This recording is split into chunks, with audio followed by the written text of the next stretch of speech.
Hello, and welcome back to another edition of Rent Money. The boys are all here. Autism, Texas Pete, and Run It Back Jones. We're going to lay out the land of college football for you. Talk about the epidemic that is going on with quarterbacks down in the Southern Eastern Conference. Do a little bit of recap of last week. Run It Back Jones for the picks next week. I got to be honest, 1-7 last week for the boy. I don't have to say that in the intro, but just letting you know, getting out in front of it. Old Chisholm, 10-3, Texas Pete. This kid just can't get off 500. Overall in the year, the boys are combined over 500. And we couldn't do that without the help of one of our best sponsors. Fuel your strength with Muscle Milk. When you push your limits, your muscles need the right support. Muscle Milk protein shakes are packed with high-quality protein to help you build and repair muscles, enhance recovery, and keep you going longer. Whether you're hitting the gym or powering through a busy day, Muscle Milk gives you the strength to perform at your best. Recover, build, conquer. Muscle Milk, because your muscles deserve the best. It's the month of November. I can't believe we're already here. College football playoff is on our doorstep. In fact, they're releasing the CFP rankings right now. We'll break them down for you all later in the episode as they come out. But Adam, why don't you tell us a little bit about why the month of November is important to you? Yeah, folks, the month of November is, as I like to call it, Movember. It's actually a month that I was born. But then also that we celebrate No Shave November, Movember, mustache month, No Shave November, grow a mo, save a bro is kind of their slogan, if you will. But it's really just about helping men to not die prematurely. I know that this wasn't exactly as much of a hot button topic during the debates and the election as a whole when it came to going to the ballots. I think, women were more so on the forefront there, and, power to them. But this month in particular is kind of set aside and made sure that we're all raising awareness of the three main, I guess, issues or, catastrophes that are going on in the world of men that obviously would be suicide and men's mental health, suicide prevention, testicular cancer, as well as prostate cancer. And it's something that we want to make sure we're doing a good job of creating that awareness, making sure that people have the resources and the tools that they need in order to get the help that they need. But then also finding new and creative ways to create solutions to these problems that are continually plaguing men. I know for my team, my group in particular, that would be Team JV Forever. We are focused on suicide prevention and men's mental health, fortitude, creating a little, bit of yin and yang when it comes to mental health as well as mental fortitude and, a bit of a grit and toughness there.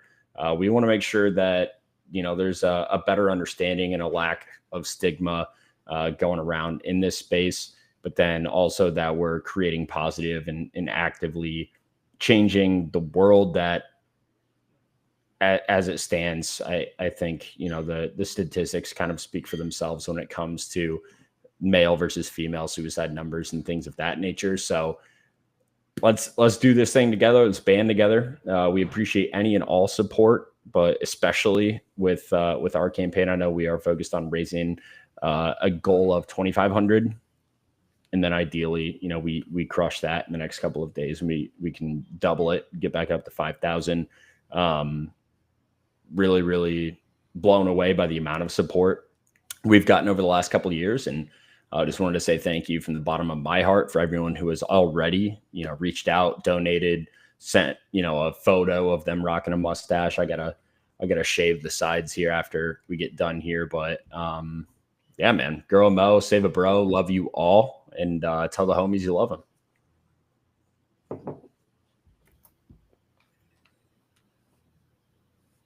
Woo! Well, I love my bros on this podcast. Holy shit, we're getting it live, fellas. We're coming live, and we're getting the CFP live. Number 12, Boise State's clocking in. We'll keep reacting as these come out. Last week, of course, we saw a lot of upsets, a lot of teams faltering. Notably, Miami, a team that we have a lot of affinity for, falling deep into the rankings here after their first loss of the season. Any takeaways from Cam Ward's superhero effort? As always, he's going to leave it out all out there. But this week, maybe there was a little bit of kryptonite from the Georgia Tech Hornets or Yellow Jackets. Basically the same thing. Yeah, I didn't get to watch as much of that game as I wanted to, mostly because I didn't think it would be really all that close. But Georgia Tech coming out, getting, this is kind of the win that people thought they had against Florida State to start the year when they were in Dublin. It's good to see them have it, to put that on their resume, put that on their record. But yeah, I mean, I feel like this team is creating something now that will lead to bigger things down the road. This has to be making more splashes and waves with, recruits in the, 2026, 2027 classes. I feel like 2025 might be too late, but I think that's what I'm, most interested in keeping tabs on right now is, are they swinging, any prospects from a lot of the Florida schools that look like dog shit? I love that out of you, Old Chisholm. You're always keeping an eye to the future. That's the one thing I love about you. Texas Pete, out of all these losses this week, and any of that, resonated the most with you? I mean, when two teams that were in the first iteration of the top 12 playoff lose, it's always an exciting weekend, and that's going to be in Miami and in UGA. I think I was most surprised by the Georgia game. I mean, they lost 26-10 against a pretty solid Ole Miss team. Obviously, they're coming out and firing and really hitting their stride this late in the season where you need to. But just the fact that they lost by a full 2 scores was just shocking to me. The quarterback question with Carson back continues on. Is his mind elsewhere? Stay tuned on the pod to find out. But yeah, I think UGA going down. I mean, they've been the top dog for the past 3-4 seasons. So, just seeing, and I got to say, I'm welcoming to the change. It's ultimately when that same team is continually dominating season over season, you can start to hate them a bit. And I think they hit that threshold this year. Yeah, I'm looking at the rankings as they come out. We got some 2-loss teams in there, Alabama, Ole Miss, some 1-loss teams in Tennessee and Notre Dame, which I think are good teams, right? But still have a lot left to prove to be considered great teams, which might be determined in the playoffs. But ultimately, the point I'm getting to is that the parity across college football is probably at an all-time high this year, at least in recent memory. I can't think of another season where the odds are so evenly spread out. You really don't know who that team that's going to emerge from the 12-team playoffs is. And as much as we maybe talk about the downsides of NIL, not the players getting paid so much as just some of the repercussions of that, I do think that NIL has led to some parity in some places as well. I mean, we're a pro Nico pod, right? And Nico is a perfect example of a guy that might have went to Tennessee's not a big program or a program with a lot of history, but a different program if there wasn't, some check cutting going on out there. And there's only so many checks you can cut at each of these schools. And these guys are going to follow the money a little bit. And I think that's leading to some parity throughout college football. Yeah, no doubt. And I will say last week, Texas Pete, we talked a little bit about it. Lane Kiffin, congrats on the sacks. Big win. Got his big win. Congrats on the sacks for sure. Yeah. The crown jewel of his coaching career finally came at Ole Miss. Yeah, but also another game from this past weekend, not to just gloss over it, but I feel like Iowa State came from being in, where were they, ranked 11 2 weeks ago? They're just falling off the face of the earth after 2 just brutal losses, one against Texas Tech, one against Kansas. I believe they were both unranked. Kansas was 2-6 going into the game last week. Tough showing for the Cyclones. I was all over them, so it was unfortunate to see the result, but getting a little bit more clarity going into the tail end of the season here. It's sad that it's already week 12, but this is when the big games really are starting to pop off the screen. And not that I wasn't already blocking my calendar to watch every college football game that goes on during the weekend, but I'm especially doing even harder now. Absolutely. One thing I would say about Iowa State was that was a stinky line. Vegas was all over that one. Sometimes you got to circle those. I would have been falling into that trap as well. I think I called. Old Chisholm, go ahead. I think I called that out last week. Did I not? I was like, I'm staying away from this one, but if I was on it, I think I'm taking Kansas, and Yeah. we're starting to get to the point of year, and I feel like, well, I mean, we can touch on this as we go, but that chaos factor that I brought in last week rings truer and truer, and it plays a bigger role every single week that, you get deeper into the season, closer to the playoffs, unless you're in the SEC, because this is where all your cupcake games are kind of getting played. Is it Bama playing like Mercer or something? Yeah. Yeah, Can't Bama's even got get a line on Mercer. it. I mean, 1-9. Florida State's hoping to pick up a second win against a FCS team this weekend as well. I mean, I've heard this here other places. How do you guys feel? And it's not the biggest thing in the world, and we're like a G6 podcast, especially with Old Chisholm's representation. But how do you feel about a 10-game conference schedule going forward? I mean, these conferences are getting so big, and we don't have divisions, and you can only take the top two, and we'll see how it plays out with tiebreakers here in the upcoming weeks. But getting to see another opponent within the conference could probably help iron out some more of these situations we might find ourselves in when trying to figure out who goes to the conference championship playoffs.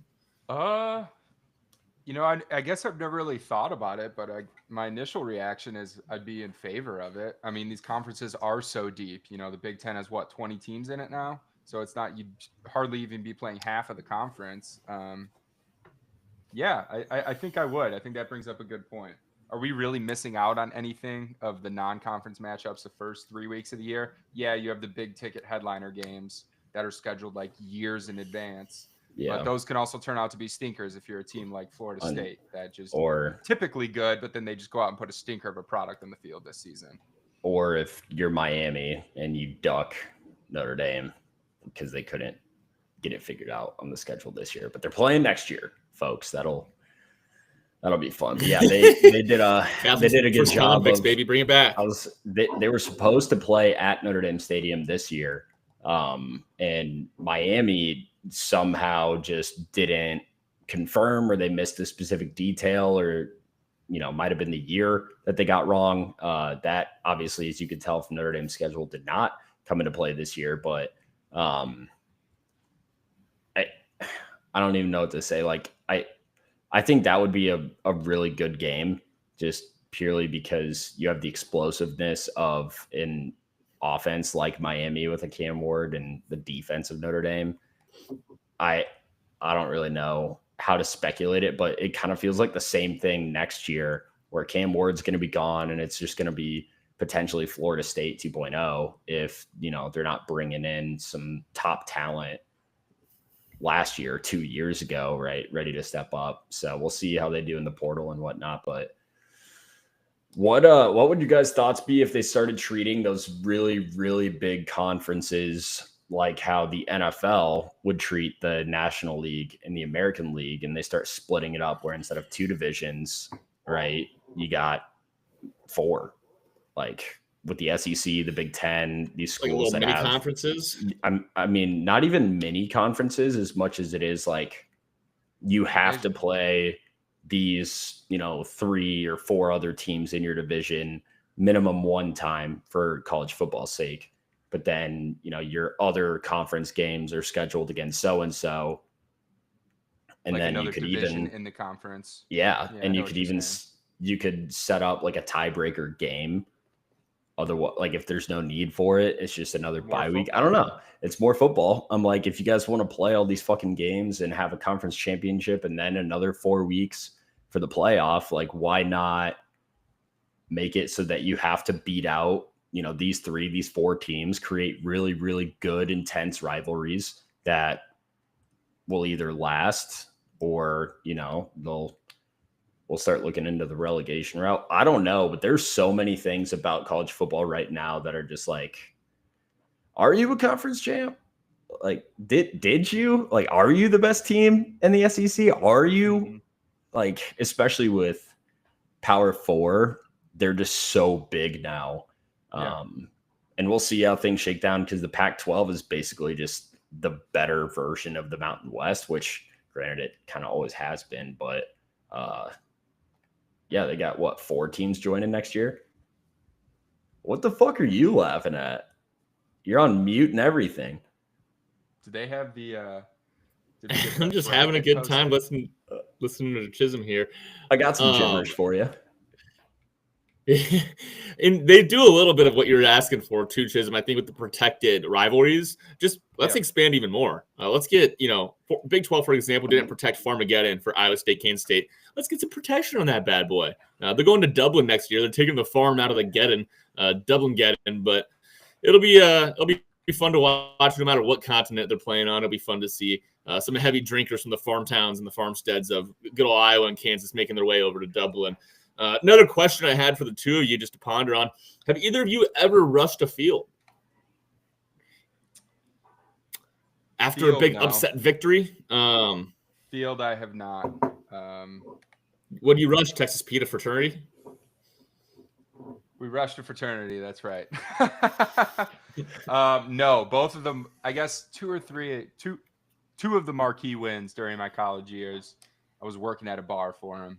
Texas Pete was security back in the day, so it was important to work on those game days, and that would be the Ohio State upset in 2017, and then Michigan in 2018, or maybe I got those years flipped. But yeah, no, I didn't. Watch it on the screen now. Chisholm, what say you? I also worked at a bar all throughout college. My brothers got to storm Notre Dame Stadium. They stormed the field after they beat Clemson, but DJ Ukulele was the quarterback for that game, so not much of a worthy storm the field. They were ranked number 1 in the country at that point, but it's still like the next time they played Clemson, I think they lost by like 20. So counts. That had to be one of the slowest rushes of all time. I'm sure those Notre Dame fans waited until the game was over to get on the field. That's kind of what I'm getting at. Did you see these dumb fuckers down in Ole Miss? I mean, no, I didn't. You would think that Oxford has never won a football game against a ranked opponent in our lifetimes, the way that they handled this. I don't know if they had, like, when the last time they was. There's some crazy statistics Ole Miss for how long it had been, but Texas Pete, to paint the picture for you, it was pretty clear that Ole Miss was, going to take down those Bulldogs. Lane Kiffin got laid. Everybody was excited to celebrate that he finally did the damn thing. Only been talking about it for about all of his college career. It's graduation weekend, whatever. But you get the Ole Miss fans, and there's a play where they basically stop Georgia on 4th down. Okay. You know what happens when you stop a team on 4th down? It's a change of possession. That means the clock stops. So there's 18 seconds left. The clock stops. Ole Miss is going to have to run out there and get a kneel down. Yeah. Too late. The fans, the students, they rush the field. If I was one of these refs, I would have just said, all right, game over, whatever. But that's not how rules and operations and regulations work. So they had to take the next 5 to 10 minutes to get all the fans off the field, send Georgia out, or send Ole Miss and Georgia players out there, get the kneel down while all the fans are around the field, and then re-rush again. Lane was losing his mind. He was like, what the hell is this shit? Is that more of like, that's kind of like a mental play, because then your opponent, who's clearly defeated, who's just waiting for the kneel down, they have to wait through that as well for 10 minutes. Like that might be next level chess move from Lane Kiffin. I just pulled up a video though of it. Looks like they got complete coverage on the field in like 12 seconds. So all in all, it's a pretty impressive field storming. They came in from both sides, met in the middle. Good stuff. I was surprised they were able to get everybody off, and maybe this is a little klepto of me, but there was a bunch of the fans then waiting kind of like on the sidelines, like almost like where the players are also waiting for the game to be finished, like kind of standing next to them. A bunch of good looking water bottles and Gatorade bottles and different kind of merch there, on the sidelines. Somebody could have went home with a Georgia jersey or an Ole Miss jersey or something of those sorts. Maybe a helmet or two. I feel like what would you grab? Okay, so you're storming the field. You're at Ole Miss versus Georgia. You're near the sidelines. Are you going for a marquee item like a spare helmet laying around, or are you just sticking to like a water bottle, football, something like that? You can't do a helmet because you got to be able to hide it getting out of the stadium. The one, Turner, did I just miss you bring up? What if you just wore it? Yeah, I guess if you full head of steam, it's like meet me in the A gap. If you want this helmet back, you have to earn it. Like I'm going home with a helmet. But Chisholm, did you see those? Chisholm, you see those NFL fans this weekend? There was a couple of them that were dressed up in full uniform with the helmets on. Maybe you could make some kind of play like I walked in like ready to go, helmeted up. Chisholm, what are you making a play for? I didn't mean to interrupt you there. I just decided. I'm getting a playbook. I'm finding a play sheet. There was a kid that Connor Stallions. No, he did that a lot too, but in a less cool way. There was the SEC burner verse. First of all, the Big Ten did this first. We've had burners for years. But second of all, there was a kid that was just sitting. He was just sitting in Waffle House reading Ole Miss's playbook as an Ole Miss fan.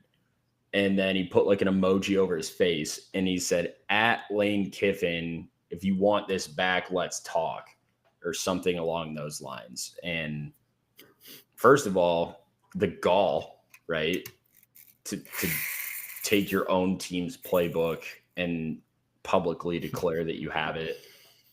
But then second of all, first of all, that was first of all. Second of all, I'm just so confused. Nothing positive can come out of you taking it other than you just having that for the rest of your life and being like, yeah, this was the playbook after they beat Georgia, like other than that. So maybe playbook's not the play. It is cool. Don't get me wrong, but like half of it is probably gibberish that you can't understand anyway. So man, out of it. Chisholm, here we go. Here's what I think would be the play. If you could get one of those QB arm sleeves, and then for the rest of your life, like you have kids, you have little boys in the neighborhood, you have the legit arm sleeve, you're calling out the plays. This was worn by Carson Beck when he got his ass kicked against Ole Miss, the Rebels. That's the play. Speaking of which, Old Chisholm, do you think that Ole Miss's nickname it should be canceled? Hottie Toddy? Or the Rebels? The Rebels. I don't think you can cancel it, nor should Cancel you. The Rebels.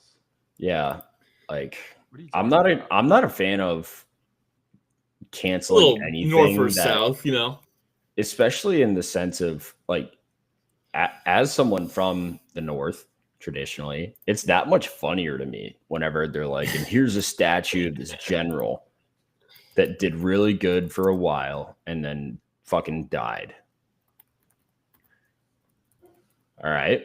Appreciate the history lesson. And then, I don't understand the need to get rid of every single artifact or every single piece of history from the time period and be like, oh, but we're against this now. It's like, yeah, no shit. That's like why this is history. Maybe we should, You got to know your history. Am I talking crazy? You got to know your history so you're not bound to repeat it. Right. Texas Pete. That's why I'm dressed up as what did you say earlier, Texas Pete? Indiana Jones.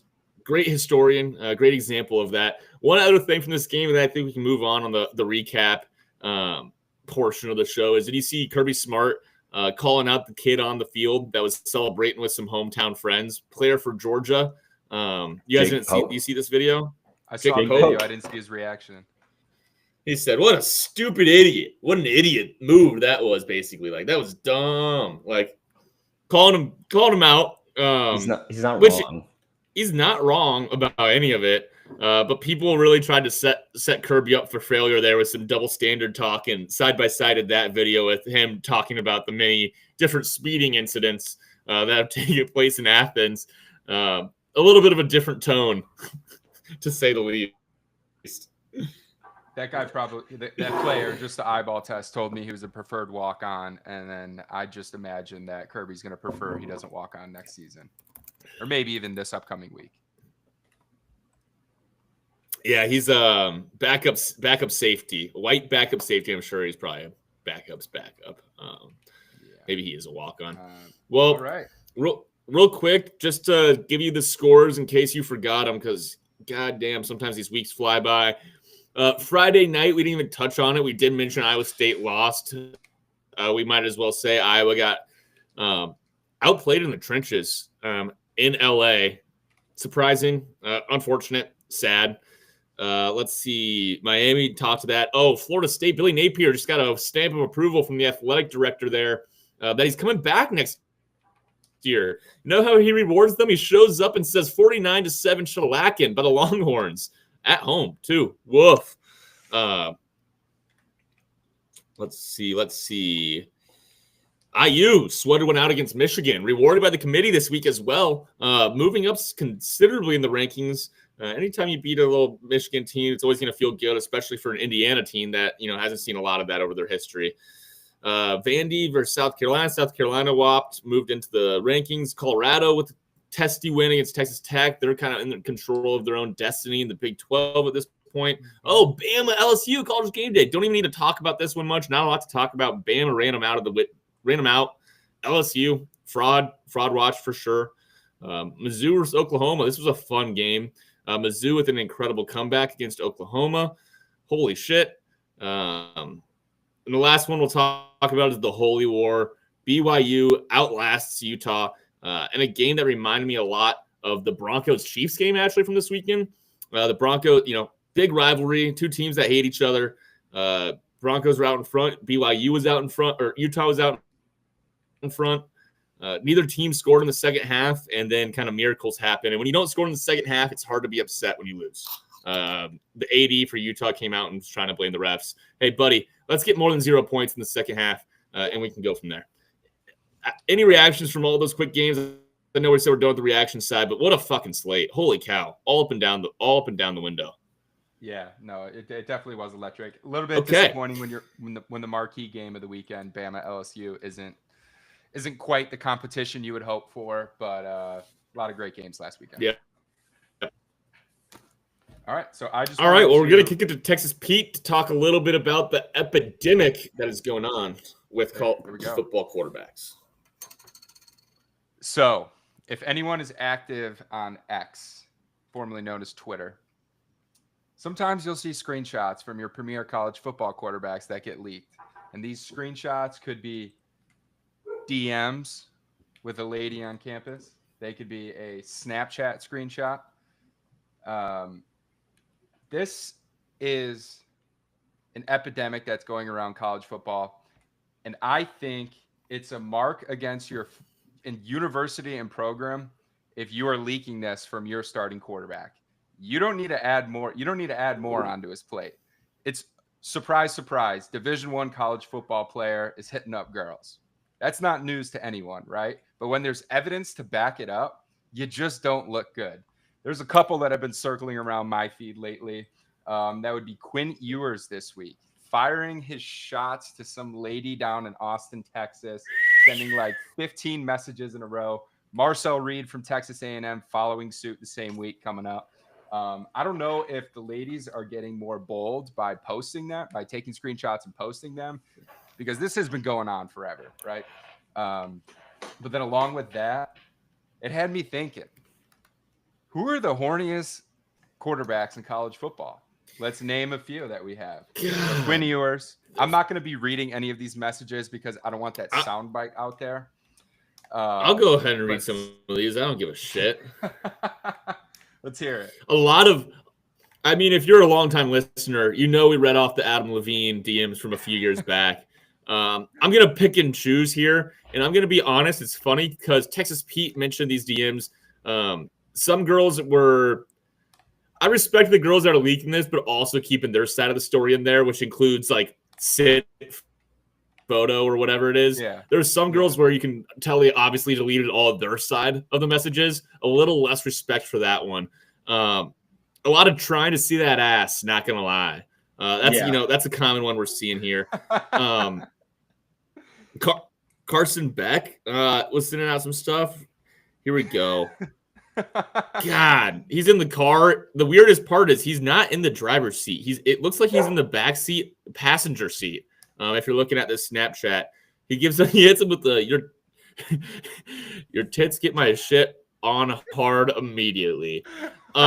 There's got to be other people in this car who are like, who sits in the back right seat of a sedan with nobody else in the car. And if there isn't anybody else in the car, what's he doing back there, sending out these messages? Is It's he like in an Uber?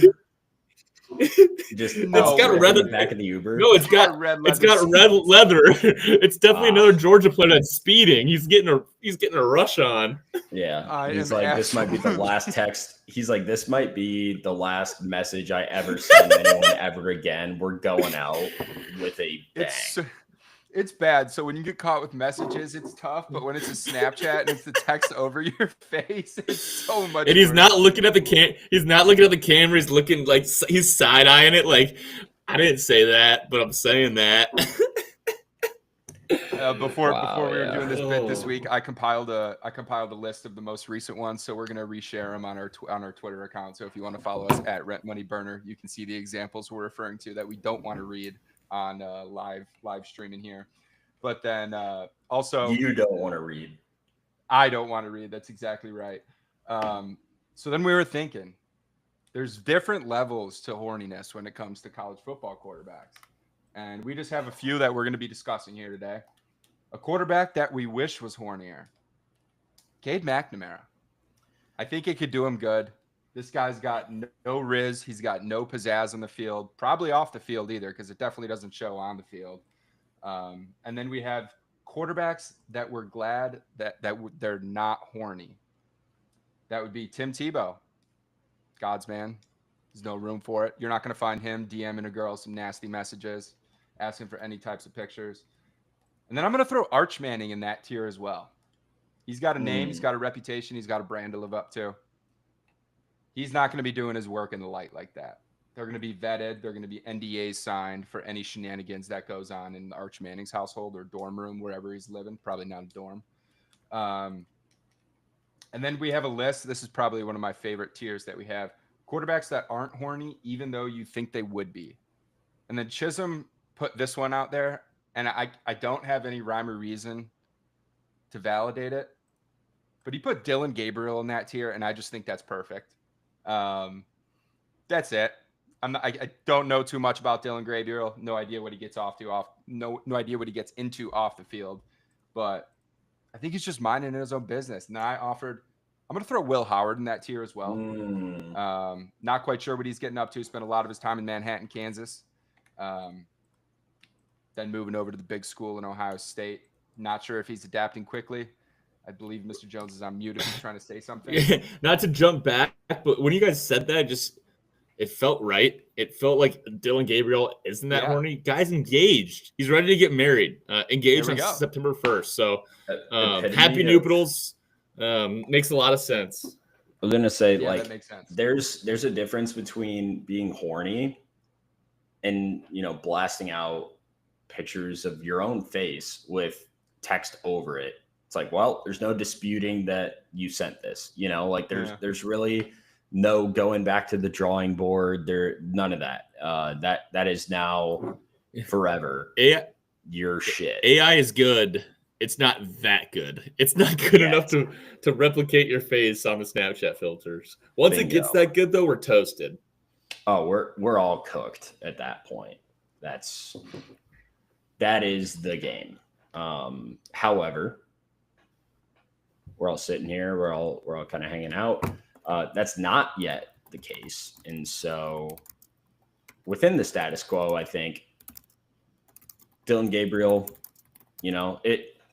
It's important to distinct this too. If you're like a Texas A&M kid through and through, like you were raised in, some preppy, prissy ass Dallas suburb, or, you're like, oh, well, I'm out in the woodlands in Houston. You're getting married while you're in college. That would, in my mind, be the equivalent of the text that like you were sent, the Carson Beck picture, the Brett Favre stories from way back when, Big Ben, Deshaun Watson,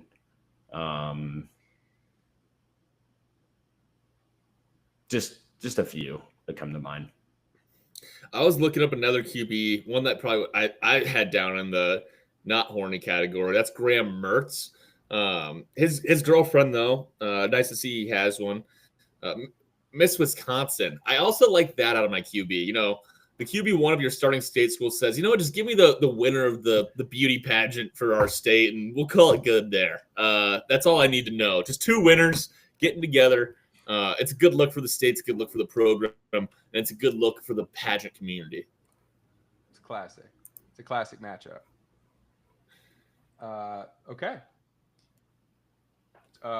There's one other on the list of yeah. quarterbacks you would think are horny but aren't. I thought this one gave me a good crack. I didn't write it down. Alex Orji.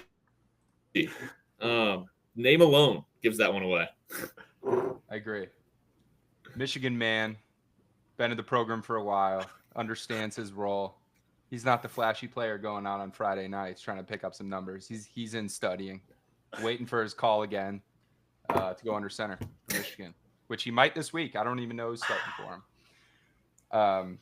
So before we get on to the Week 12 slate, now that it's officially finalized, just to recap what the college football playoffs would look like if we were kicking off this weekend.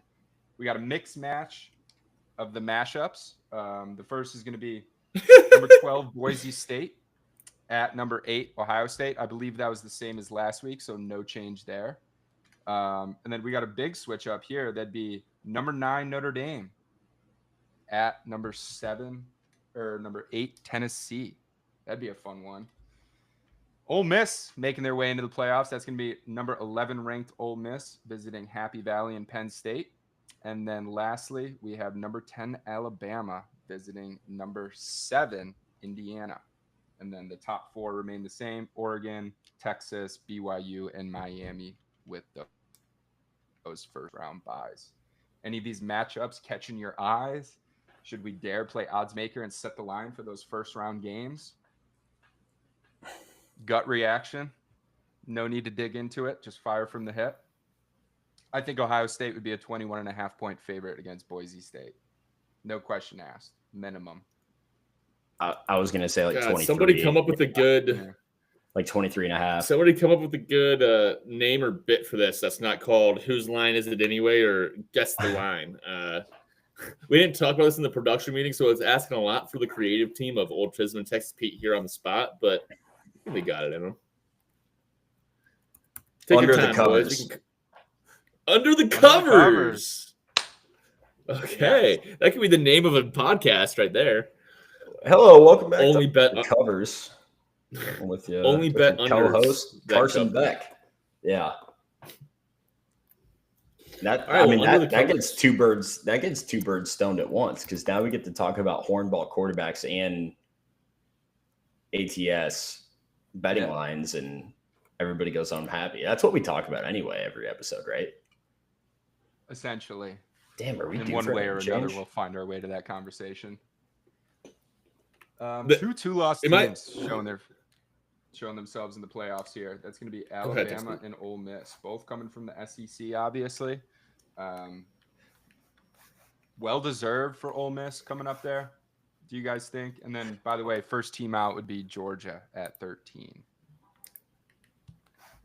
Good. I loved when I saw Georgia out. 3 lost teams. Not saying that Georgia's 3 lost team right now, but if we could find a way to keep 3 lost teams out of here, that would be preferred for me. Once you get to the 3 loss rank, it's what are we doing anymore with the regular season, right? There needs to be some kind of penalty, and if you lose all the big matchups, 75% of the big matchups you've played in, then I'd prefer you sit on the sideline, even against somebody that maybe had a lesser of a schedule. But they did the hard, gritty, dirty work and won the games. And if you're the 4th or 5th best team in the conference, and you're like, well, we're better than so-and-so team from ACC. Well, you know what? Suck a dick, because you were the 5th best team in your conference this year, or 4th best team in your conference this year. You wanted to make the playoffs, be better. Yeah, suck a dick. Under the covers.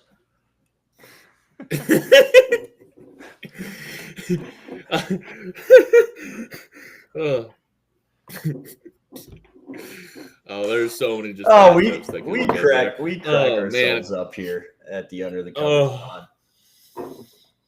But golly, I mean, I would love to see that Boise State Broncos versus Ohio State matchup. I mean, I'm excited to see whoever Boise State plays. Maybe we can get a little nostalgic. The Boise State Fiesta Bowl, late big time upset. They hit a little hook and ladder, little maybe Statue of Liberty. My life would become full circle. I feel like I could die again.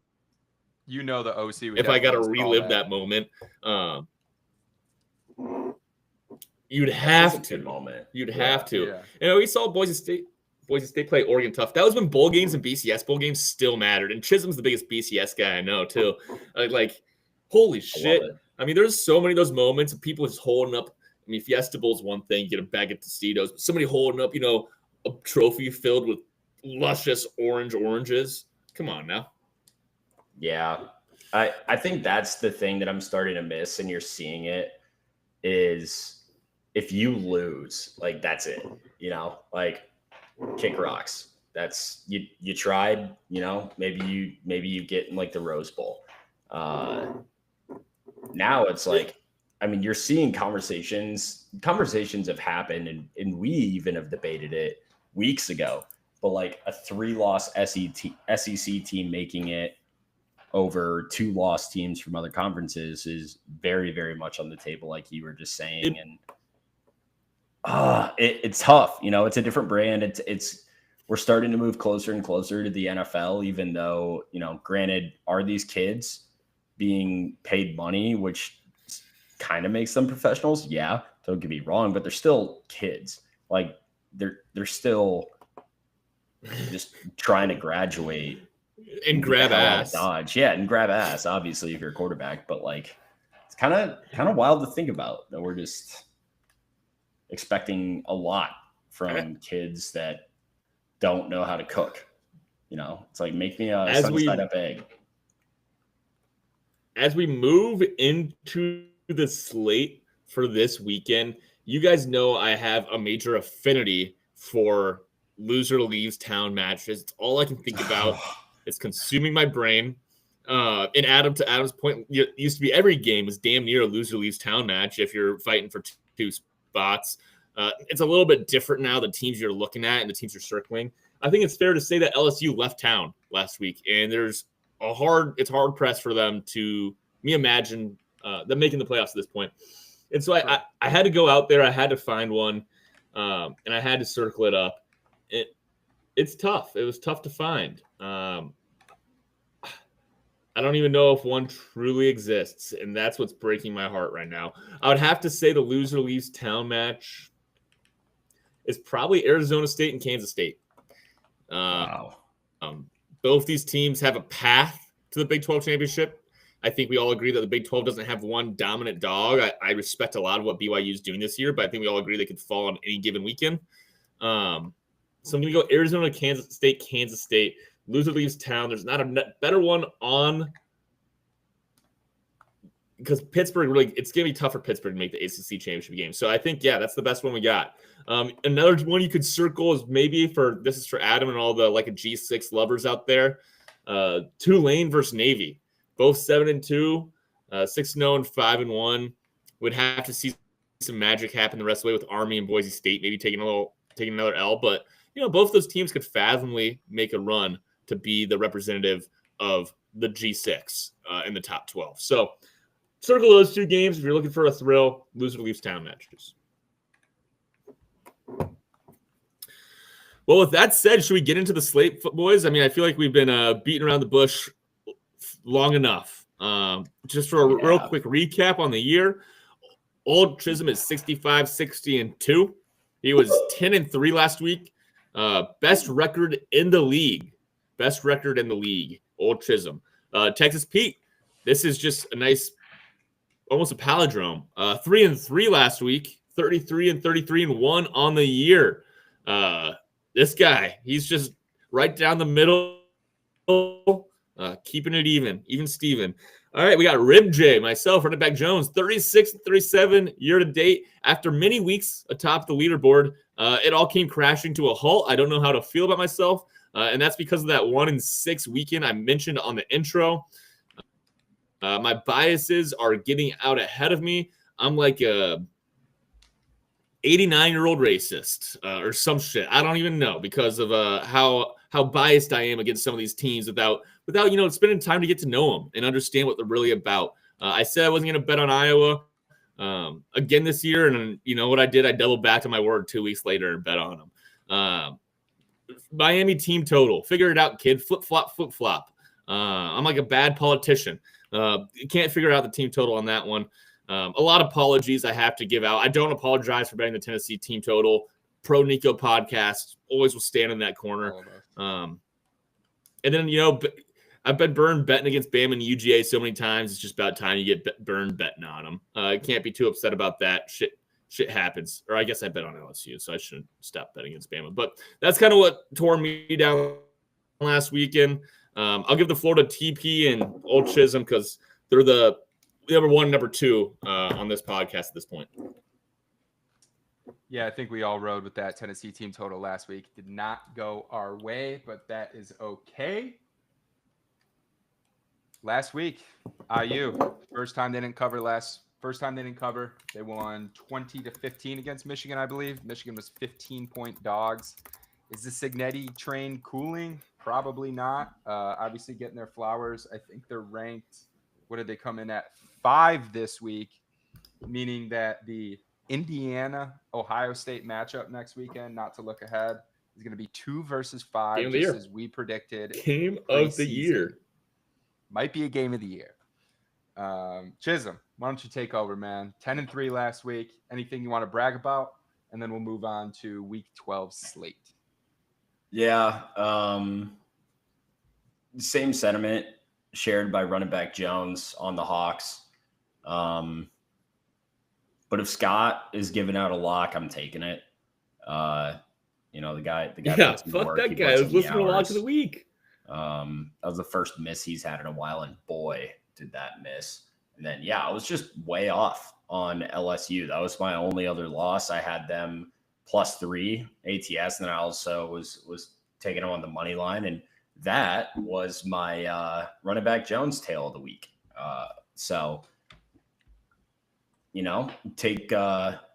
Take those 2 games out. I guess the other one I tailed was Clemson. That was my TP tail of the week. But even still, you take out all my tails, and we have a 9-0 week. Great. But what does that do? Take out all my tails. What does that do for the camaraderie? 9-0 versus 10-3. I think 10-3 is, I would rather, keep shooting the ball. So that's what we're going to do. We're going to keep shooting the ball. Obviously, not as many good games on the slate this week. We're kind of scratching and clawing here, but one that I'm very proud of and want to call out was I was all over Ole Miss. I feel like I've been on the right side of these games damn near every time. When it comes to like the Georgias, the Bamas, like I was all over Bama against Georgia. I was, I think the only time I've really been way off was taking Texas against Georgia, but the Missouri-Oklahoma game was fucking insane. The fact that they covered was like, oh, cool. Sounds good. And then the fact that they would have covered a touchdown is even crazier, just because of the way the game ended. This is, I can say with certainty, the worst Oklahoma team I have seen in my lifetime. And Florida State team for that matter. That too. Last thing I was going to say, did not ride on the Tennessee team total. I did give my stamp of approval for it on the pod, but I did side with Mississippi State, and they ended up covering that one. It was just a good week. And Old Chisholm, when you say that because you didn't ride, Nico got injured, do you think you had that profound of an effect on the outcomes of these games? I don't know if I do, but I do carry the guilt as if I did, if that answers your question. What's that injury Fair status enough. looking like? It sounds like he might not be playing. I will say that was sent to me by a friend that has a very long and tenuous history of overreacting to injury report Twitter. I haven't had the time to verify. So if one of you guys could go ahead and take a look at that. All right. He's actually burned me on this podcast before. I'm not sure at this point if it's a bit or if he is just like this. So we'll look into it. Because that's one of my plays this week. So I'm going to put an asterisk on it depending on the health. We are taping a day early this week, so we don't quite have the injury status of the key players in front of us for game time Saturday, but that's okay. You can't get to Saturday until you start with Friday. That's right. Friday night football coming live from Rent Money. We're always going to have a play on it for you guys. This week, the game that we have circled is UCLA at Washington. Washington is 3.5-point home favorites. Over under is at 46.5. And gentlemen, I am excited for this game. College football hits differently when you're in a hotel room and it's the only game on the TV. And that is exactly what this game is for TP this weekend. He's taking Mrs. Pete on a 5-star cruise. So we're going to be watching this game at the Miami Airport Hotel. And I can't wait to throw some action on it. So I was looking into it, doing a little bit of research. Washington is 5-0 at home this season, and they have a big blackout theme at Husky Stadium. I like that. You don't need sounds like a theme that a frat party would put behind a party or something. I don't know. I was going to say, you don't need to officially declare it a blackout theme at Kinnick Stadium every week. So that's how you know they're still getting used to their Big Ten identity, but that's okay. So Washington had a little bit of not quarterback controversy, but they ended up benching their starting quarterback, Will Rogers, who has done them pretty well this season. But that was in a 35-6 trouncing against Penn State last week. And then we talked about it a little bit on the pod last week. But UCLA is kind of finding their groove. They've rattled off 3 straight after that tough gauntlet that features a handful of playoff teams that we mentioned on last week's episode.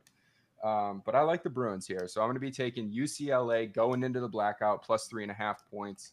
It's not a short week for them. They're playing back-to-back Friday games. A little bit surprising from the scheduling committee.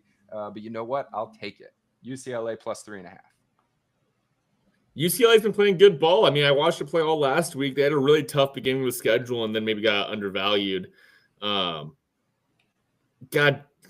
not to just jump in, but Jesus Christ. Yeah, he's saying, I texted him, said, hey, is this Nico guy out for sure? Or is this a bit? What are you doing? He said, no, I read it earlier. He's out. Now he's saying they seem to have backtracked on that now. What is this? My inside source is letting me down. UCLA has been playing some good football. And I like to play Texas Pete. You know, they got Washington on a short week. You know, UCLA had a whole 7 to 7 days here. Not the case for this Washington Huskies team.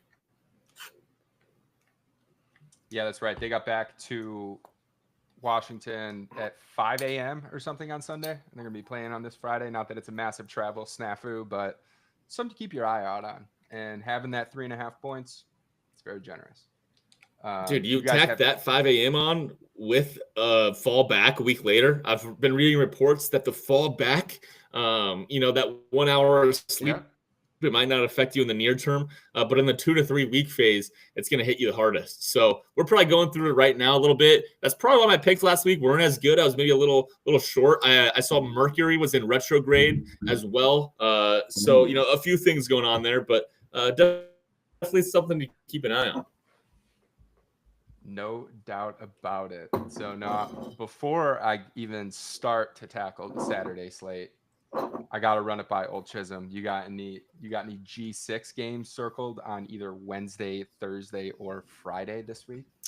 I know you're always good for one of them, so I just want to give you the respect you're due after a 10-3 week. I was gonna say it's funny you mention it.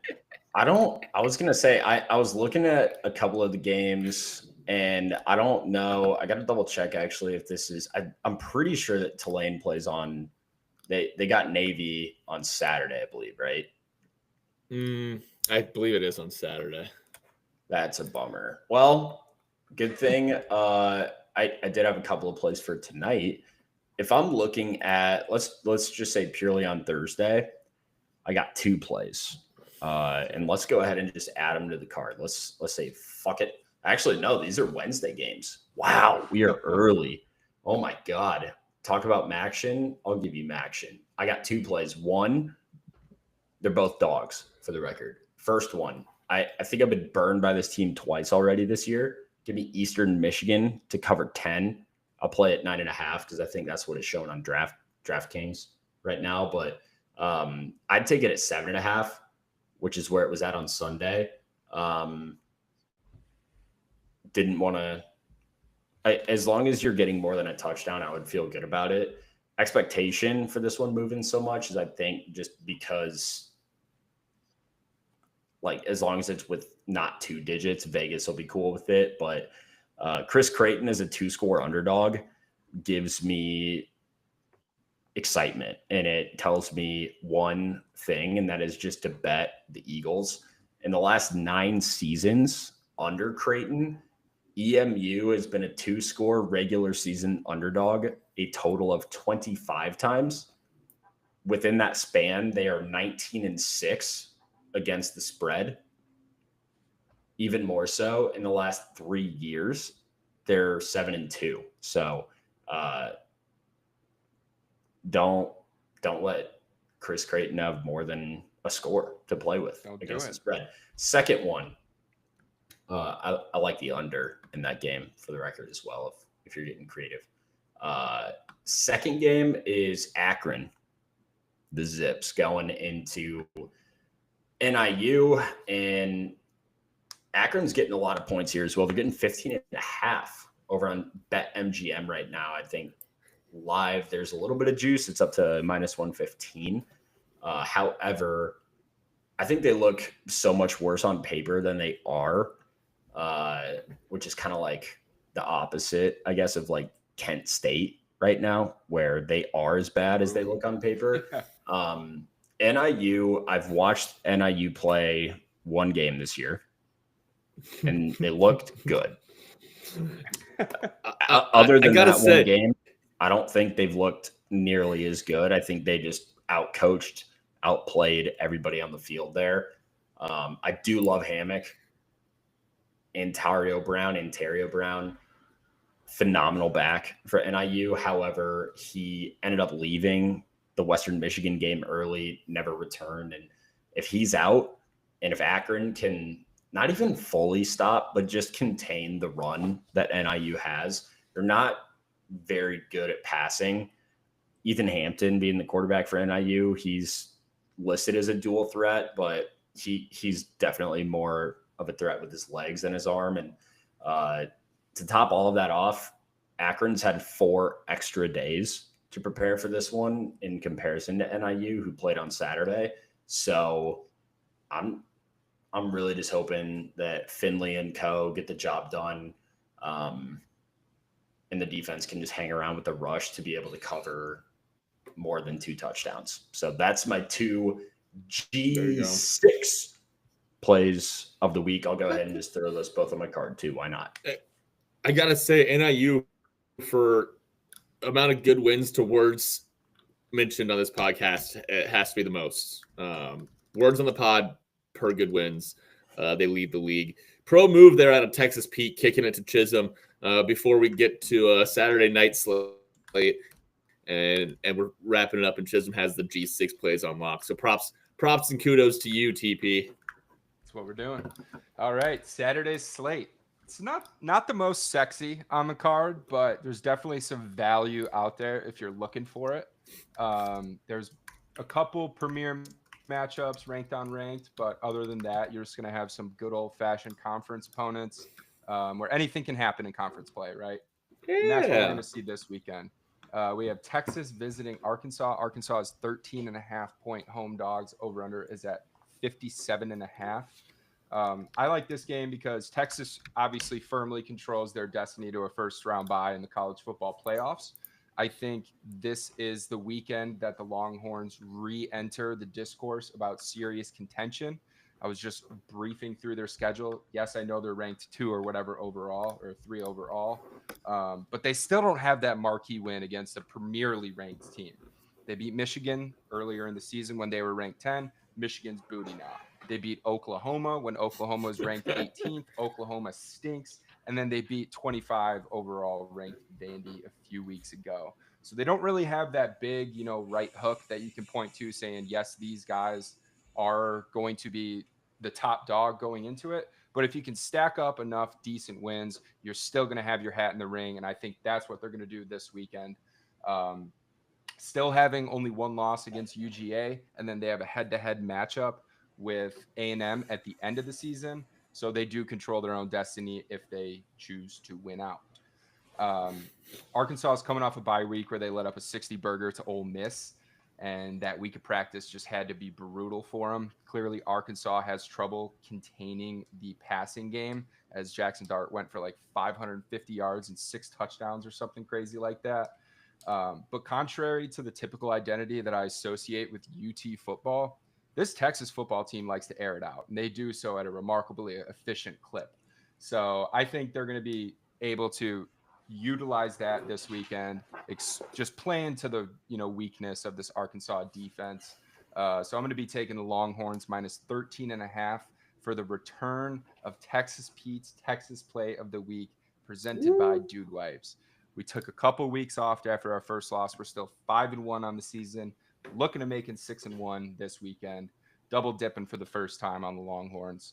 Texas minus 13.5. Hook 'em. I'm going to be on this one with you. I would play this honestly all the way up to 16.5 because the number I was looking at the most against Ole Miss, I know you put up you mentioned the 60 burger. They gave up 694 total yards to Ole Miss that game. Damn near 10 yards per play. It was a little over 9. 30 first downs, and they gave up 6 of 12 third down conversions for 50% clip. And then on top of that, Arkansas fumbled the ball at least 2 times and had 10 penalties that just made sure that this wasn't ever going to be close.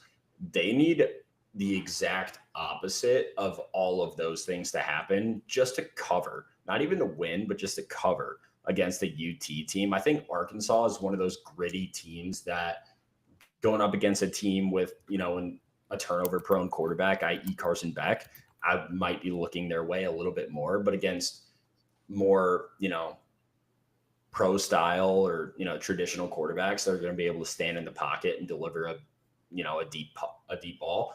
They don't have it. So I'm going to be with you here, TP, especially because this is down from where it opened, I believe. 13.5 now, you said? Love it. Yeah. Good Lord. Yeah, all in on that. Yes, sir. Another fun matchup that I saw on the board this weekend, less than a touchdown spread. That's going to be LSU at Florida. Florida is a 4-point home dog. Over-unders at 55. Starting quarterback DJ Lagway went out with an injury, I believe, last week. He's still day-to-day as of the taping of this episode, so stay tuned to keep an eye on his injury status. So there's a real possibility that freshman Florida quarterback Aiden Warner is going to be getting the second start of his career this weekend versus the Tigers, who are coming off an embarrassing loss, knocking them out of playoff contention, knocking them out of being a serious person this year against Alabama at home. But I think that's a good spot for LSU. I think this pressure is off for them. Brian Kelly does not perform when the lights are the brightest. So now that they kind of have that 3-loss, mark of death, kiss of death, if you will, I think they have nothing to lose. They're going to be playing loose. They're just going to be playing ball, trying to put up some numbers. I like LSU lane 4 on the road here.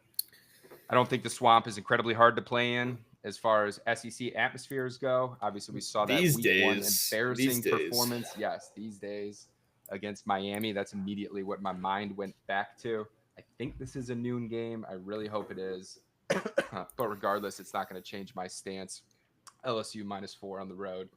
I'm taking this one as well, Texas P, and I think you can get it as good as -3.5. So go ahead and take that with me there. And yeah, pretty much everything you said. I don't understand this Florida team at all. I don't know when they started accepting mediocrity and below mediocrity as a standard for a program that should be having national championship aspirations. Frankly, it leads me more questions than answers with Florida as a university. Are they not pumping out enough successful people out of that university? Because they must be lacking something there in terms of expectations, NIL money, whatever it is. Things are broken down there in the Swamp. LSU, Shit, I wrote him last week, got burned. I'm trying to be more of a man of faith, a man that, stays the path. And the path leads me back to the Tigers. Not flip-flop Tommy here. We're going to ride with the Tigers going into the swamp. The Nuss Bus is going to take it home, do what needs to be done.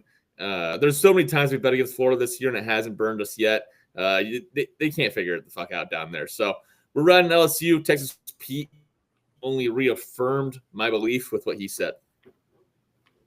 Nice.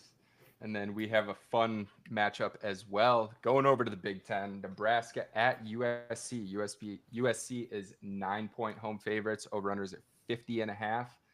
In what Run It Back Jones mentioned on last week's episode, we have last year's Nebraska in Nebraska squaring up with this year's Nebraska in USC. Did I get that right? Yeah, it's a fun matchup. A lot going on here, frankly. A familiar name for all of us college football fans out there is back into the fold this weekend. He's back big time for the Huskers. Dana Holgorsen. Tell me if that name rings a bell for you all. The former head coach of West Virginia and Houston is now the offensive coordinator at Nebraska. They brought this young man in, old guy, young heart, young spirit. Brought him in a week and a half ago. And, he's a usurper for sure because he's already been named the head offensive coordinator there. And the offensive coordinator has been moved to the tight ends coach. I wonder how that's going over well with the coaching staff. But it leads me to believe that things were not kosher on the offensive side of the ball, and Raiola has not seen a lot of. I think Raiola's whatever the opposite of improved is, digressed. I don't know. Regress throughout this year. Regress. Thanks, Chisholm. So that's a fun little twist. What do you guys think about that? Good old Dana's back in the mix. Dana and Mike Gundy, Texas P. If you're not a big Dana Holgorsen guy, think about just like the West Virginia version of Mike Gundy. Okay, I got you. All right, I'm painting the picture. Am I going to get disappointed when I look up a picture of him? No. Does he have a mullet? Basically. I was going to say, honestly, better. Like he's like losing hair, but growing it out at the same time. It's beautiful. All right. I mean, shit, I would call this a mullet, God damn it. Yeah, I'll say that if nobody else wants to jump in with further thoughts on this game, I'm going to take Nebraska +9. I mean, these are both just underperforming teams. 5-4 Nebraska versus 4-5 USC. Nebraska outside sans the Indiana game. Feels like they keep it close and lose a lot. And USC can't put teams away that they should. Either win close or lose close as well. And I mean, maybe I'm just a casual here. Maybe I'm missing something, but my head was spinning trying to figure out why this was a 9-point spread. It just felt like a little bit too much there for me to stay away from the Cornhuskers. All right. So you got another tempting spread this weekend, and probably the best matchup we have pending Nico Iamalevea's injury and health. But we got Tennessee visiting Athens, Georgia. Georgia is 10-point home favorites, over-unders at 48.5. Chisholm, I see you got a write-up on this one. Why don't you go ahead and kick this off for us? I know it sucks that Nico could potentially miss this game. We are a pro-Nico pod. Nico get healthy. But let's just pretend for the sake of this argument, as we are taping on Tuesday, we don't have the injury completely finalized. Mr. Jones has a source that is saying otherwise, but I'm not buying it. I did a brief search. I think he's going to play.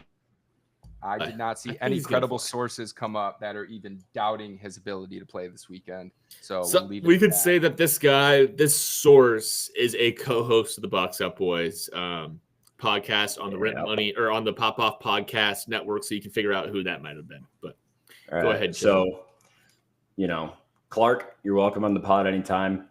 Outside of that, though, there's a couple interesting notes here that whether Nico plays or not kind of build into this. This is going to be a system play for me, actually. The Vols are coming into this one off of a long homestand. They're on the road now facing Georgia, and both of these teams are just fine going away from home. Teams that hit the road after a 4+ game homestand, just in general, not these two specifically, but this year they're 40-31 straight up, 42, 26, and 3 ATS. That would be since 2016. The overs hit at a pretty solid clip in that span as well. But the top 5 teams that are listed above a touchdown underdog in their 10th game or later are just 6-19 straight up and under 500 at 11 and 14 ATS since 2000. If that's too niche for you, let's zoom out a little bit here. Heupel enters this season 48, 22, and 2 against the first half spread, which is, fun fact, the best mark for any college football coach since Heupel entered the game. However, this year, after 3 straight first half covers, Tennessee is 0-5 in the first half against the spread, which is the longest first half ATS losing streak of his career. So what are we doing here? What's going on with Nico? These are all questions that I'm sure you're asking, but it's important to note here, if we're going to talk Heupel, we do talk Kirby Smart. Kirby is 12-3 straight up, 9-6 against the spread, the game after a loss for Georgia. So he has only followed up a loss with another loss 3 times out of 15 opportunities. And if he's a favorite in that game, he's 11-1 straight up and 7-5 ATS. So all signs in my mind are pointing toward Georgia just on paper, but then with this ranked matchup system play, courtesy of Action Network, we have a system in which the following criteria are met. The spread is within 3 and 30. The team favored is either at home or they're playing on a neutral site. Both teams, for this to be a ranked matchup system, have to be in the top 25, and it needs to be a regular season game. That would give you a 58% winning percentage and over 500 previously ranked matchups. 305, 222, and 10 is that split. So if you were a $100 bettor playing only the ranked matchup system, you would be profiting $6,342. I'm not overthinking this one. I'm going to go with the numbers and what they're telling us and the story that they give. I'm all over Georgia. -10 or better. Try to get that at -9.5. Are you at all concerned about the big question mark, Carson Beck at quarterback? I mean, This guy has sputtered a handful of weeks in a row. Clearly not finding his groove at the right time. I'm not betting against you or anything. Just lots of sleepless nights. Here's why I'm not. I think if we've learned anything from Georgia football, it's that they're at their very best when their quarterback isn't feeling like he has to go out and make all of these miracle home run plays. Like Stetson Bennett might be the best Georgia quarterback we'll ever see in our lifetimes, purely because the dude just understood his role, the assignment, and he did it every game. So if Carson Beck can just not do what he's been doing, if Carson Beck can just turn into a different guy, if Carson Beck can be more like the guy sitting in the back of the vehicle sending Snapchats and less of the guy behind the wheel, not only is that a perfect analogy for the state of Georgia football players' criminal report records, but also for what happens when we see Carson Beck sending photos from the backseat. Correct me if I'm wrong, but I believe he got some boobies out of that. No, I don't know if there was ever any follow up. You just got the Snapchat. The other one's the DMs. You get the back and forth. Quinn, that one was the sure. Snapchat only.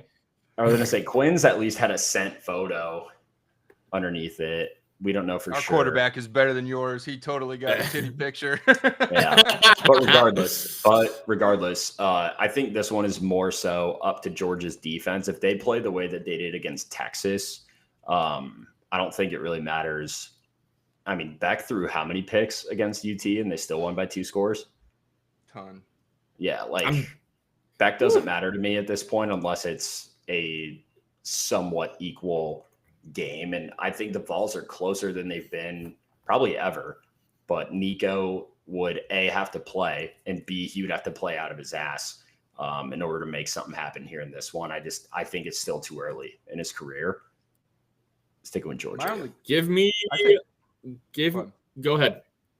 no, I was just going to say, I think what differentiates this Georgia team from the Georgia teams of the last 3 seasons or so is they just can't run the ball as efficiently as they have. They're running the ball for only 120 yards a game. If your quarterback isn't performing and he's turning the ball over and you don't have another scheme that you can kind of revert to and lean on, you're obviously not getting the results that you need. Yes, you're still going to beat up on lesser opponents because you have better athletes at every single position on the field than most of the opponents you're going to be playing. And that's not necessarily Tennessee this weekend. They can kind of go blow for blow. I'm not going to say to the same degree, but, it's going to be a good dogfight. That's all. I'm going to take the under in this game. I simply just think that both defenses are better than the opposing offenses. Okay. And when you get a game like that, and you get a game that's tight, and a game that should be competitive, why not? Why can't it be Ole Miss, Georgia last week, right? Like, I think that this Tennessee defense is better than that Ole Miss defense, and I think that this Ole Miss offense is better than the Tennessee offense, if that makes any sense. So I don't see why it can't go under again. I had a coworker I met with this morning. We grabbed coffee.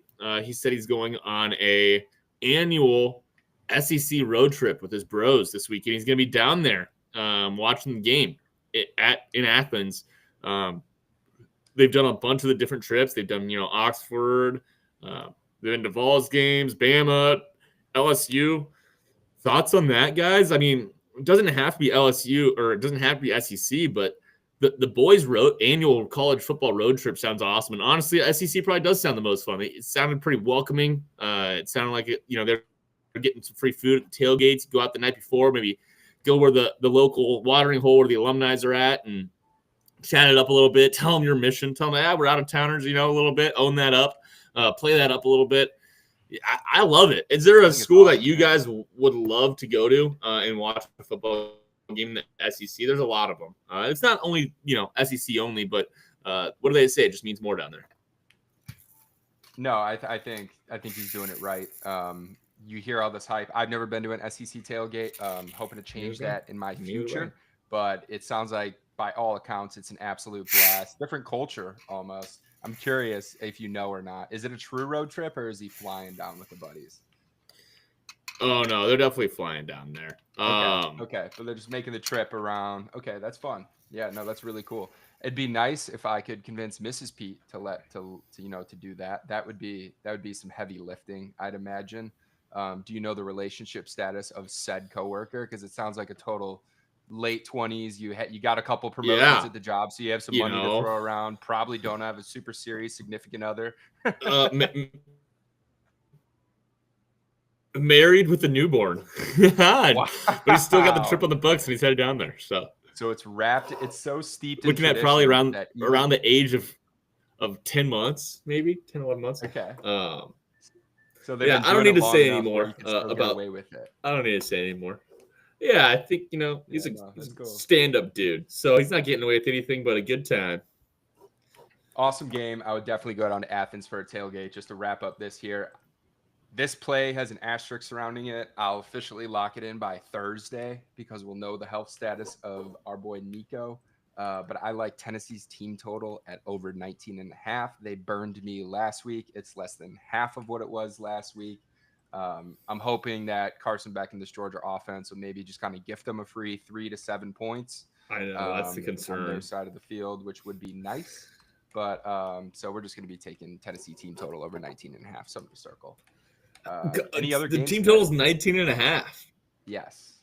That's nuts. That's how we knew. That's how we should have looked out a week in advance, Texas Pete, and seen the team total is 19.5. Because what was it last week in the 40s? 42.5. 42. Is that what we bet on? 43. Yeah. That's brutal. Holy cow! 24-point swing. Mississippi State was trash though. They should have ran it up. Here's a fun game. We were talking Big 12 earlier. Let's have a great frisky Big 12 matchup. Utah at Colorado. The Buffs are 10.5-point home favorites. Over-unders of 47.5. I personally am not going to take this play, but I do have an eye for it. I have a Travis Hunter Heisman future that's looking peachy, and I have a Colorado Big 12 champion ticket that is also looking phenomenal. But this line is very favorable for Utah. I can see a major letdown spot for this Colorado team. I'm not saying they're necessarily going to lose outright, but I feel like it's been a handful of weeks where they've kind of not been in that super scary game that we've been accustomed to during Coach Prime's tenure. This is the first time that they still have the spotlight on them this late in the season. If I'm not mistaken, they control their own path to a Big 12 title. I think we talked about it earlier here. They just need to win out. That'd be Utah, Kansas, and Oklahoma State. It's not going to be easy, but it's definitely doable for them. So I don't know if that pressure is going to get to their head. They haven't necessarily competed as a unit in these types of games and in these types of atmospheres. But I think 10.5 would be great. If you're looking to throw something on Utah, I'm not staying away. Travis Hunter Heisman, but you guys have any thoughts on this one? Or yeah, I think at this point, I think I'm gonna bet against Colorado money line all 3 games. I wouldn't say I'm gonna put it on the card. I just do truly feel like they're gonna drop one of those. I could see it. I definitely. It's hard for me to imagine them. The way the Big 12 has played out, the way it's been so wide open. I mean, look at the Kansas State team taking a tough loss to Houston, right? Look at Iowa State the last 2 weeks taking some losses. There's no clear head and shoulders above team. I mean, BYU, props to them, kudos to them. They've finished the deal. They've done the job. They've got those wins where other teams have fallen in those close situations. Iowa State versus Texas Tech, right? That's like the same game that BYU played against Utah, but BYU made the winning plays down the stretch to go kick a field goal and win. Life and football are defined by small moments that add up and lead to big things. And BYU's been winning in those small moments. With all that said, I just feel like, it's just a lot to expect out of this Colorado team that's mediocre. And if you look at who they've played and who they've beat this year, nobody really stands out. I just think they're going to drop one. I'm not sure when that's going to be. So it's a system play. We're just going to play the opposing money line. I mean, you're going to get decent plus money at those odds too. So I imagine one of them hits, should bare minimum break even on it. Yeah, hopefully it's this weekend, right? And then you're in the clear. Hopefully not, though. But for your sake, I hope so, not for mine. A Big Ten matchup that going into the season you have some high hopes for. You wasn't quite sure what iteration of the team would show up. That's Oregon at Wisconsin. Wisconsin's 14-point home dogs. Over-unders at 52. I know Chisholm has some action on it, but 14. I was kind of surprised with that number. I know Camp Rattle, great atmosphere to play in. It's new territory for this Oregon team, but I just thought it was a little bit low. Turner, I know you have been to Camp Randall. What was your experience there like as a visiting opponent? Honestly, a little sleepy. I thought it could have been a little louder there, maybe a little bit more entertaining. The pre-game pageantry, the tailgate, unbelievable. Gets you fired up, gets you ready to go. Knock back some beverages, knock back some wings. Got to be careful when you make a stop at the IMU, though. The IMU is festered with heathens, trying to make you take the wrong turn. Left here, right there. All of a sudden, you're in a classroom. This isn't where I'm supposed to be. So it's part of their, the game day tradition there at Camp Randall. The band kind of comes and performs out front of the IMU, and they do some, fun traditional stuff there. Outside of that, not great. Iowa lost, and that was about that. Yeah, I think I've spent enough time fading Oregon. I know every time I've done it, they've proven me wrong. Every time that I've sided with them, I think it was only once or twice now, they've proven me right. And I think I'm going to go with, historically, empirically, Oregon has yet to really let anyone, including themselves, down this year. And while I think it's worth giving Wisco some love here, ever since they brought in Braden Locke, they've looked significantly more explosive offensively. I just don't think that's enough for this to be a 2-score spread. Wisco, in my mind, is about equivalent to Iowa. I would say they might even be worse as a team when it comes to keeping a game close. They are worse. Iowa beat their ass. Yeah. Granted, it's tough because Iowa can beat a lot of teams, and then they have no shot at beating a couple of others. Wisco is just a team that was born to, historically, they've just been a better version of Iowa. They're known for the massive offensive linemen, occasionally a good quarterback, i.e. Russell Wilson, even though he was not really, like, he just kind of showed up, right? It's like, you know, you didn't develop him, but elite running backs as well. And you're just not really seeing any of that this year. Like, Braylon Allen left, and so did a lot of their production. So while Oregon might not have blown Maryland out, spread on that game was 23.5, and they didn't cover that by 2.5 points. Like, they still had a 3-touchdown win. If that is your moment of disappointment, right? You're doing pretty good as an Oregon Ducks fan. And their defense, I'll give Oregon's defense a little bit of credit here. They're significantly better than I thought. They've been top 10 in the country in expected points added per snap.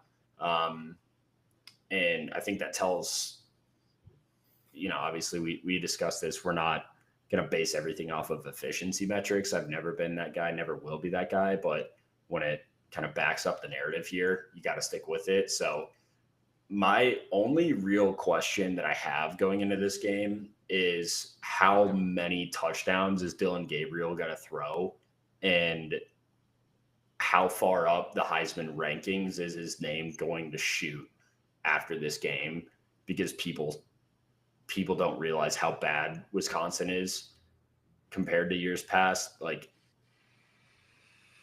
I feel like this is the game. This is the game we're going to look back on it and be like, God damn it. Like, we've kept his name out of our mouths all year, and he should be nowhere near the conversation. And yet he comes out, I feel like he throws like 5 touchdowns in this game, and everyone's like, oh, what if it is him? I'm already mad about it, but he's filling the quota for the top ranked quarterback. Yeah, as far as going to New York for the Heisman ceremony, it's going to be him. He's winning too, and I think this is probably going to be the game that cements his seat there. Maybe not the trophy itself, but yeah, I'll just go with the Ducks here at -14 or better. Yeah, I'm also on the Ducks here. Oregon 7-1-1 against the spread on the road the last 2 years. This is Wisco's second game opening up as double-digit home dogs this season. There's only 2 such games, the 173 games before that. Fickle, come on now. Year 2, you're expecting. Is it year 2 or year 3? I don't even know at this point. I think it's year 3 now.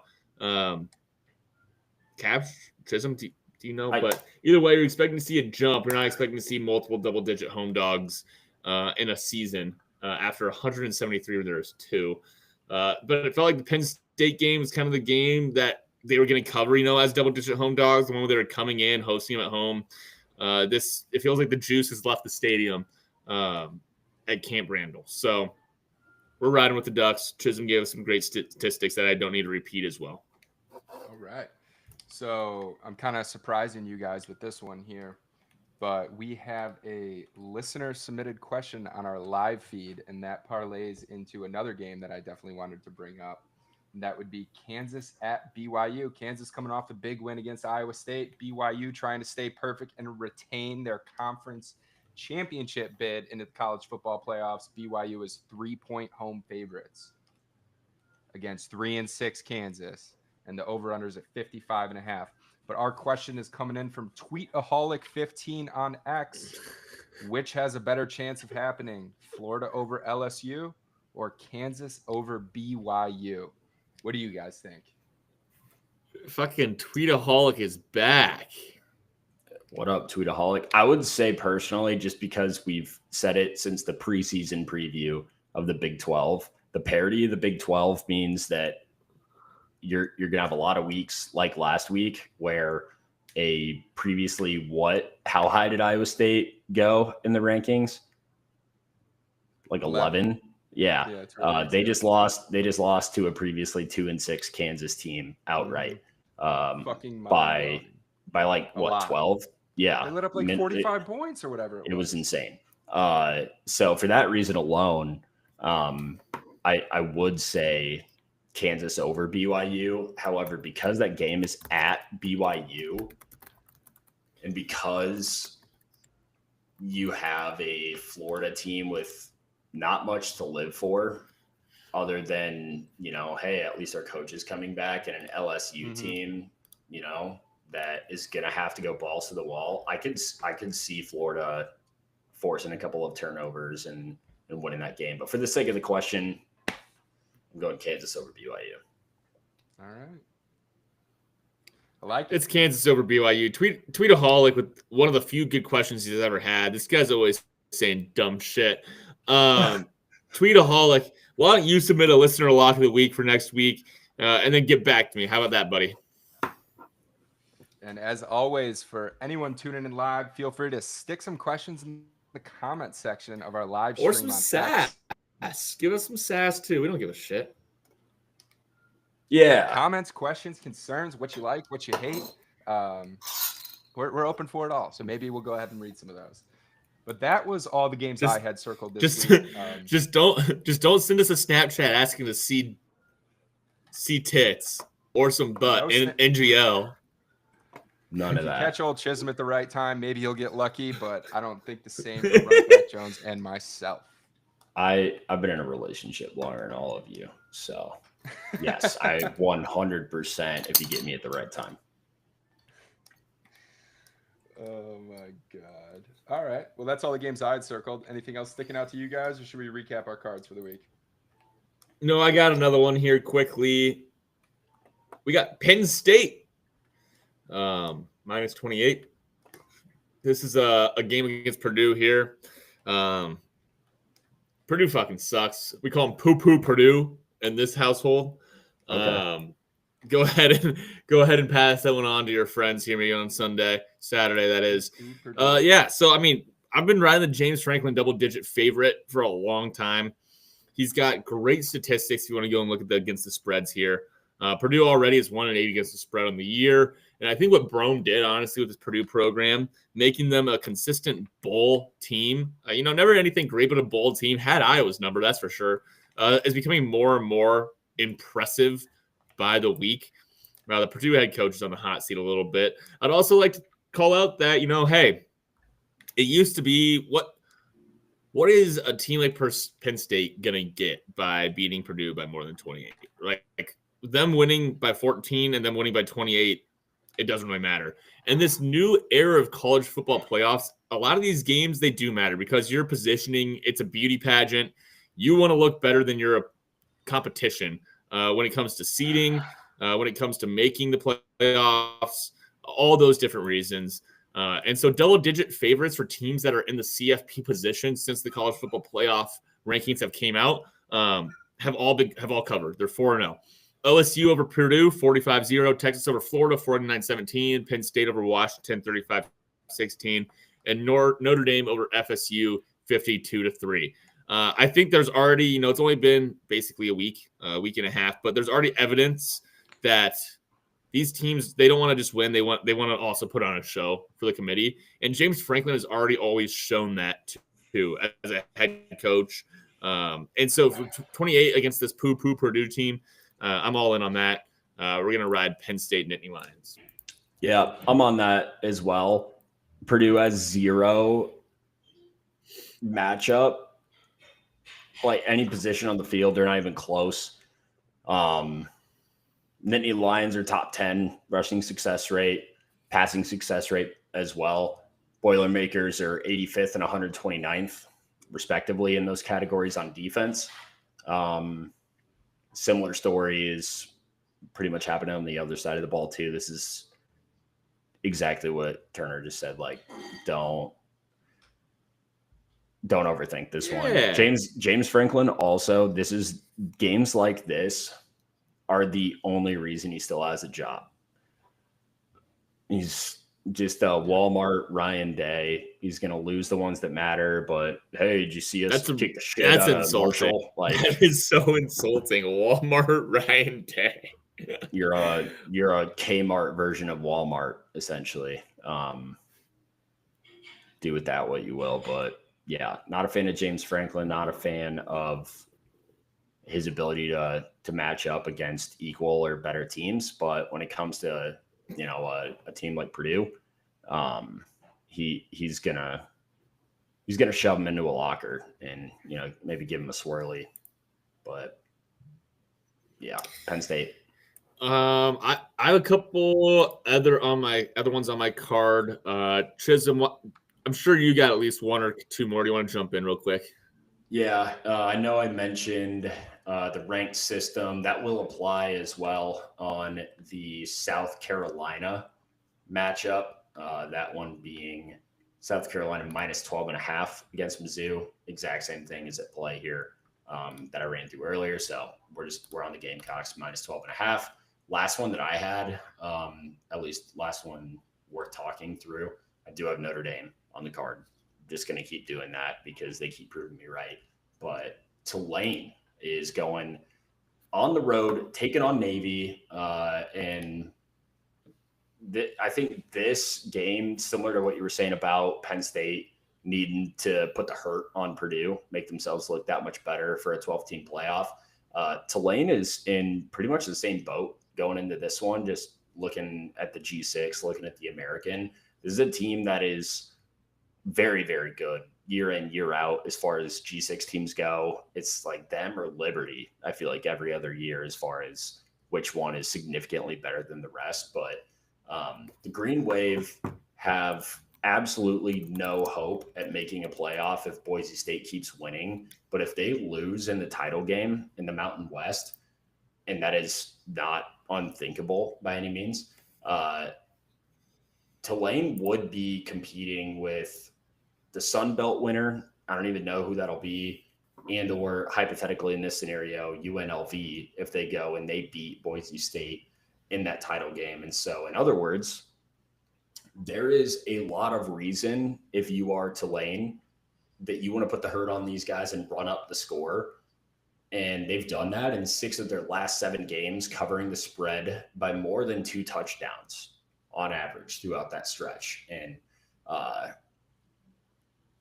go ahead and, if you haven't, take a look at Tulane's defensive line and then look at Navy's offensive line and give me a single reason why Navy's offensive line won't be circumcised if they haven't already. If they have before, then they're going to find a way to be circumcised again on national television. Tulane covers this one for sure. -6.5. Yeah, I wasn't going to tune in, but I think you convinced me. I'll have my eyes on that game. Adam, are you anti-circumcision? No, I'm very pro-circumcision, purely for aesthetic purposes. I don't like elephant trunks, especially not on humans. All right, the last line saved you. That was good. That was good stuff. Missouri, South Carolina. This game, it's a 12.5-point favorite for South Carolina. I just don't know what to make of this, so I'm just pitching it out to you guys. Chisholm touched on it earlier. It was a system play for him. It was the ranked on ranked. Oh, I missed that. You did. Yeah, that's right. He did give us the stats on that one. Okay, Yep, maybe right. I'm just going a little delusional. All right, I just feel like I need to get to 6 plays, so we're going to put a little asterisk to this one on the card of 6-play limit. Don't tail me on it. We're going to go over 49.5 in Arizona State, Kansas State game. No good reason. Just feels like these two teams are ready for some explosives. All right. Yeah, that was all the plays I had for the week. Happy to recap them. As always, you can find our entire card listed on our Twitter account at Rent Money Burner. You can see the slides or the, what do you want to call it? The picks card that we put out on graphic. Graphic. There we go. That's the word I was looking for. Pop Off Pod on Insta. You can catch everything that we are up to. Should we go ahead and recap our plays for the week and send it off, or yeah, you got another trick? Yeah, I think so. Feed? That's all right. Sounds good to me. So starting off the week on Friday, can't win every single bet this weekend if you don't win one on Friday, and that's what UCLA plus 3.5 at Washington is for. Going over into Saturday's slate, I am taking the Texas Longhorns minus 13.5 at Arkansas for the 7th installment of Texas Pete's Texas Play of the Week presented by Dude Wipes. Reminder, we are 5-1 on the season. LSU minus 4 at Florida. Threw this one in, but just taking my guy Bill O'Brien plus 17.5 versus SMU. That's it. Why shouldn't you? Frisky team. Keep it close. Give me 17.5 points. I like it. And then this is my asterisk play pending Nico's health. Lock it in Thursday for you. Tennessee team total over 19.5 versus Georgia. And then I'm taking the Tweetaholic 15 play. That's right. I am taking Tweetaholic listeners play. Back. Kansas at BYU. I'm taking BYU minus 3 at home. I think they trounce them. Kansas might be overinflated after the big win last week. Like the home field. That's it. And then I'm also taking the play that you guys touched on earlier, and that's the James Franklin. What is he even doing here? Play of the week. That's Penn State. That's covering 28 against Purdue this weekend. That's what he's doing here. Taking care of business, doing what he needs to do. And that'll wrap up my 7-play card for the week. Here we go. Get above 500. Been around here. Going to pass it over to Mr. Jones. Arizona State at Kansas State over 49.5. Asterisk mark, just vibes. Got to get to 6. The other total play of the week we have is Tennessee at Georgia. Georgia's defense is good. Tennessee's defense is good. And I'm not sure about either of these offenses, let alone Tennessee's if Nico's not playing. Under 48.5. And then we're going to go LSU minus 3.5 at Florida. Billy Napier. I don't know who shows up to this game in the swamp. A little bit of a stinky rat cheese line, but shit, I like the movie Ratatouille and I like cheese. So Nebraska plus 9 is my next play. Too many points. USC is the last year's Nebraska. Oregon minus 14 at Wisco. Oregon 7-1-1 against the spread on the road last 2 years. Penn State minus 28. These bubble teams or seeding teams, as we like to call them for Old Chisholm, said they need to put the hurt on. They need to put the hurt on them bad. And that's what they're going to do at Camp Randall. James Franklin loves to run it up. Oh, shit, I got those all mixed up. Penn State's going to take poo-poo Purdue. Minus 28. There we go. There's the 6 plays. If you're able to track that and follow along, please apply to come work with us because we can use your brain. Yeah, holy shit. To wrap this thing up, tie a bow on it, let us get some sleep this evening. I got 9 plays, 7 of them on Saturday. 7's a holy number, and we love it. I already ran through those Wednesday plays, so make sure you get those in first thing. Eastern Michigan plus 9.5 at Ohio. Akron plus 15.5 at NIU. And then on Saturday, we started off with Texas minus 13.5 at Arkansas. And then we go to Tulane minus 6.5 there at Navy. Oregon shouldn't have too tough of a time at Camp Randall. I got them covering 2 tutties, minus 14 for the Ducks at Wisco. South Carolina, system play, betting it, feeling good about it. Cox minus 12.5 against, I believe they're hosting Mizzou, the fake ID of college football. Georgia, my other system play. They are 10-point favorites. Try to get them at 9.5. Hosting Tennessee. Pro Nico Pod, regardless. Nico, wish you the best of luck. Hope you're safe, healthy, and happy. Final 2 plays, Penn State, minus 28 at Purdue. Till I have a reason not to, I will always bet on that team against dog shit teams with spreads that could even be higher. And similarly, when they're not playing a MAC school, I'm doing pretty good with these guys as well. Notre Dame, my final play on the card, minus 22.5, hosting Virginia. All right. I believe that's a good old card, baby. Just good stuff. Any closing thoughts from either of you gentlemen? Yeah, I have one thing I want to say. Jen Sturger, wherever you are, we love you. We support you. And we want to keep fighting for your rights on the sidelines and the locker rooms. We deserve to hear your reporting. We want to hear you reporting. Never stop, never give up, and never fail us. Jen Sturger, this one's for you. We love you, Jen. TP? I can't follow that up. I got nothing. Put a bow on this. Me neither, but I'll do my best. Folks, give the other T-Pop Productions a few listens. The Box Out Boys coming in hot. I look forward to finishing the most recent episode that they had. I don't even know if there's been more than one, but I didn't finish the first one. Just full transparency. Second of all, and if you're finished in this episode, then more power to you, baby. Well, I mean, we give out winners, so I can understand. TP gives out 500, and I give out one under. And I give You out. give out winners. You give out About winners. 5 over. Some As a weeks. pod, we are winning money. Thank you. Some weeks, baby. But yeah, second to last thing, Movember. Check us out on Instagram. Check me out on Facebook. I have a fundraiser set up there.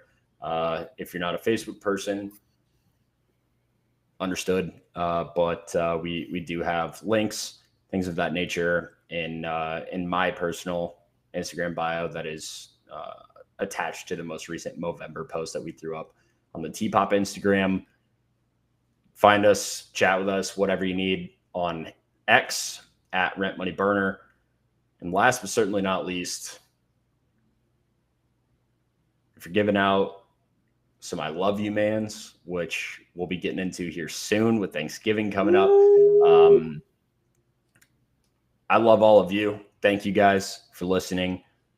And make sure that you guys give a little text, a little phone call, whatever you need to your bookie. And please, from all of us here at the Rent Money / Under the Covers podcast, tell your bookie that we say hi.